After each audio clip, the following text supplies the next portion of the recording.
मान्य नेता प्रतिपक्ष श्री जयराम जी, प्लीज। माननीय अध्यक्ष महोदय, मैंने आज तय किया था कि मैं नहीं बोलूंगा,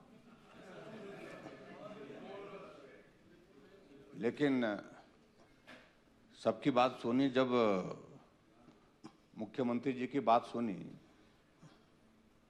तो मुझे बहुत थोड़ा लगा कि बोलना ही चाहिए।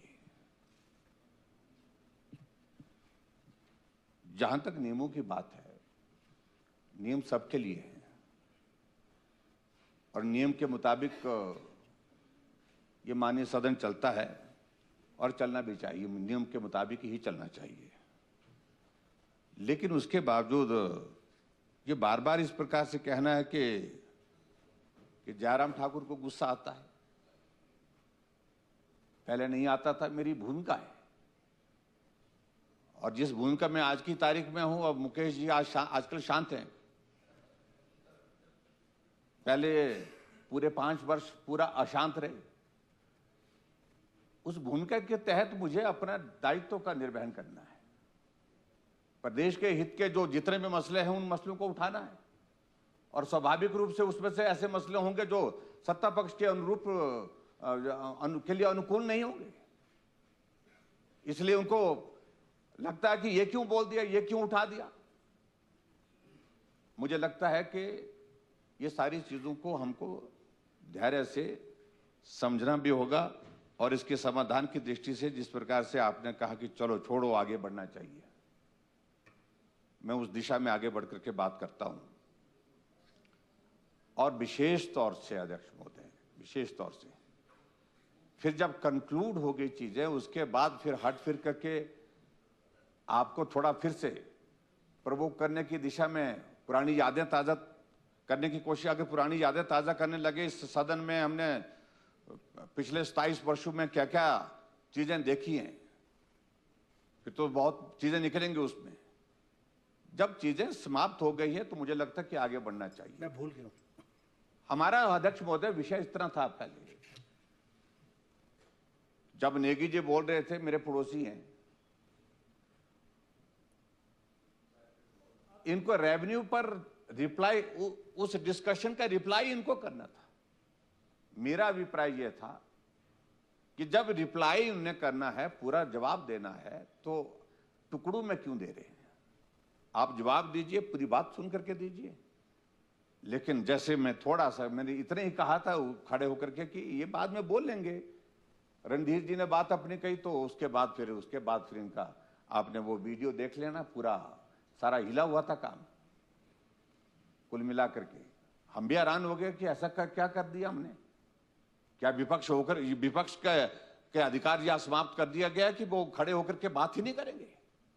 क्या विपक्ष बोलेगा ही कुछ नहीं? क्या विपक्ष पूछेगा ही कुछ नहीं? इन सारी चीजों को लेकर के ये बहुत बड़ा प्रश्न है। और इसलिए अध्यक्ष महोदय, ये स्थिति बार बार क्यों आती है, जब माननीय सदन की कार्यवाही से जो है इनके शब्द एक्सपंस करने पड़ते हैं, बार बार करने पड़ते हैं, क्यों आते हैं?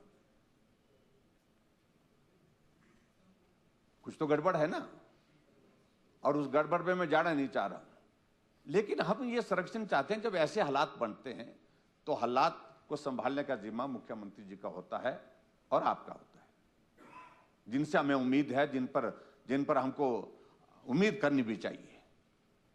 मैं भी 5 वर्ष मुख्यमंत्री रहा, जब ऐसे हालात होते थे यहां सदन के अंदर, मैं अपने सदस्यों को बिठाता था, बैठिए भाई, आप नहीं बोलेंगे। एक बार नहीं, 20 बार ऐसा किया है।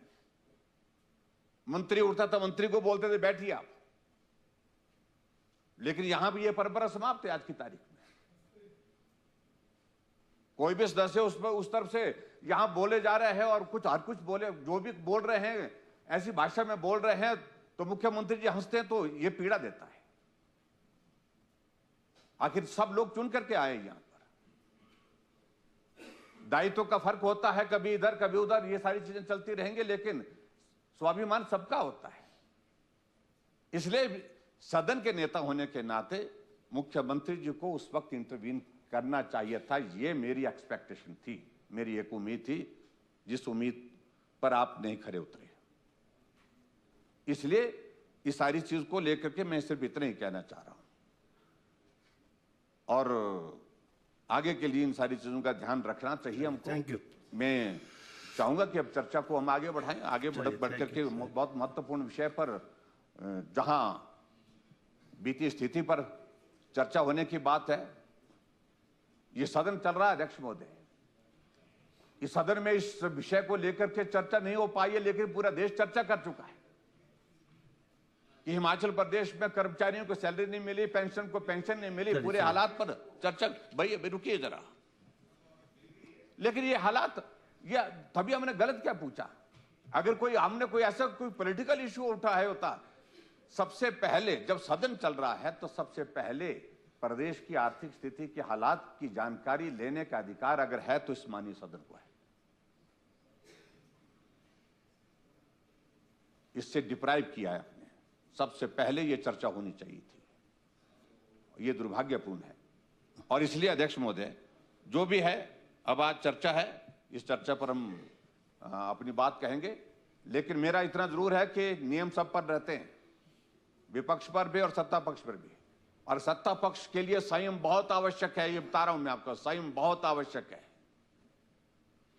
विपक्ष की एक भूमिका है, लेकिन सत्ता पक्ष की भूमिका यह है कि सदन व्यवस्थित ढंग से संचालित हो, इसमें सहयोग करें अध्यक्ष महोदय जी का। और ये दायित्व तो ज्यादा आपके ऊपर है, जिसका निर्वहन आप नहीं कर रहे हैं, ये मैं आपके माध्यम से यहां कहना चाहता हूं। धन्यवाद।